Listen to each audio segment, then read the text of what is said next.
Hello, I'm Andrew Minear. And I'm Stuart Chapman Hill, and we're excited to talk to you today about the emerging flipped classroom model in education and the implications that it might have for music teachers and the things they do in their classrooms. Before we can dive in deep, though, let's step back for just a moment and talk about what flipping is in the first place. First, let's look at the traditional model. In the traditional classroom, the teacher stands in front of the class to deliver a lecture, or perhaps lead a creative activity. Class time is focused on the teacher delivering information.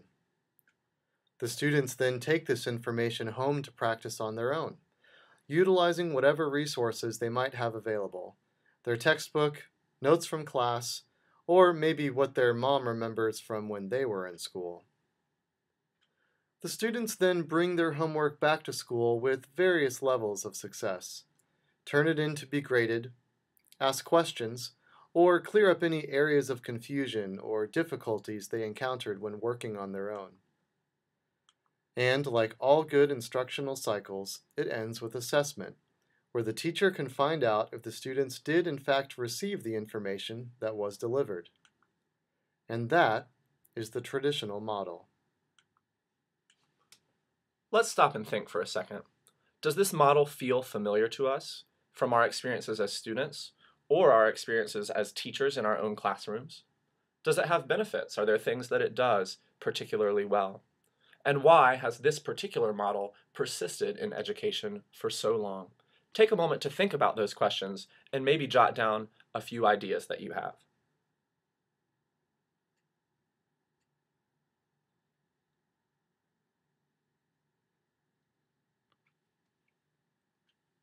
Now let's talk about something completely different, which is the flipped model.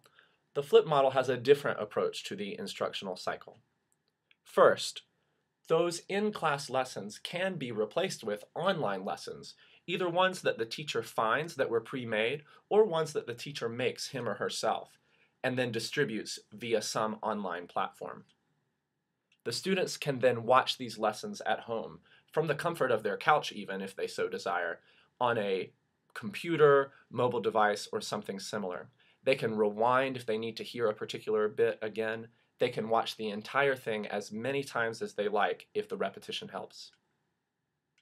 Then, the class time that was devoted to teacher-based instruction is now much more student-centered, as students work on individual problems and the teacher is available to circulate throughout the classroom and help students, and students are also able to coach each other as peers. Lastly, as in the traditional model, assessment forms the culminating event so that the teacher can understand how students are doing with the material and make plans for what comes next. Let's stop and think. Are there parts of your teaching that are already flipped? Do any aspects of your teaching come to mind that could benefit from a flipped approach? Is there subject matter you don't feel you have time to cover in class, but possibly could with a flipped approach? Take a moment to reflect and maybe jot down some ideas.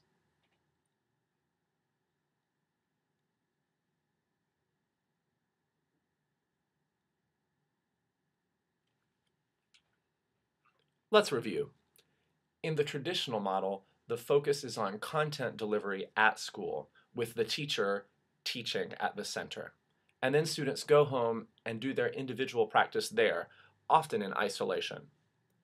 With the flipped model, content is delivered at home, and practice happens in the classroom where the teacher and peers can give support and extra help as they practice the material.